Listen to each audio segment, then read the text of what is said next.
ಇಲ್ಲ RSS ವಿಚಾರ ಅಂತ ಬಂದಾಗ ಮುಸ್ಲಿಂ ರೋಡಲ್ಲಿ ಪ್ರಾರ್ಥನೆ ಮಾಡ್ತಾರೆ, ಅವರು ಕೂಡ ಪರ್ಮಿಷನ್ ತಗೊಂಡ್ಬಿಡ್ತಾರ ಅನ್ನೋಂಥ ಮಾತುಗಳನ್ನೆಲ್ಲವೂ ಕೂಡ ಮಾತಾಡಿದ್ದಾರೆ.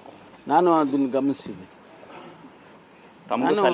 ನಾನು ಗಮನಿಸಿದ್ದೀನಿ. ತಮಗೂ ಸಲಹೆ ಕೊಟ್ಟಿದ್ದಾರೆ ಸರ್ ಬೇರೆ ಕ್ಷೇತ್ರದಿಂದ?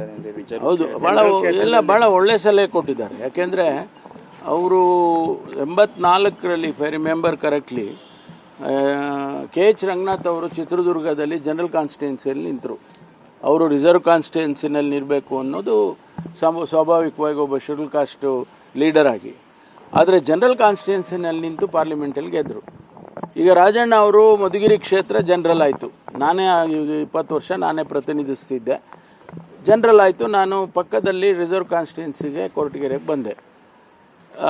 ರಾಜಣ್ಣ ಅವರು ಅಲ್ಲಿಗೆ ಕೇಳಿದ್ರು, ಮಧುಗಿರಿಗೆ ಜನರಲ್ ಆಯ್ತಲ್ಲ, ಅವರು ST ಸಮುದಾಯ ಆದರೂ ಕೂಡ ಅವರು ಜನರಲಕ್ಕೆ ಕೇಳಿದ್ರು, ಟಿಕೆಟ್ ಕೊಟ್ಟದ್ದು ಪಕ್ಷ, ಗೆದ್ದರು.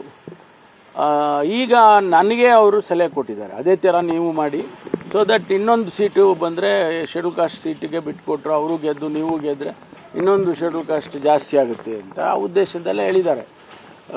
ಆಗ್ಬೋದು, ನನಗೆ ಮಧುಗಿರಿಗೆ ವಾಪಸ್ ಹೋಗೋದಕ್ಕೂ ಅವಕಾಶ ಇದೆ ನನಗೆ. ಅದರಿಂದ ಅಲ್ವಾ, ಮಧುಗಿರಿಗೆ ಎಲ್ಲ ಅಪೇಕ್ಷೆ ಪಡ್ತಾರೆ, ಮಧುಗಿರಿಗೆ ಬನ್ನಿ ಅಂತ. ಇಲ್ಲ ರೀ, ಆ ಥರ ಏನಿಲ್ಲ.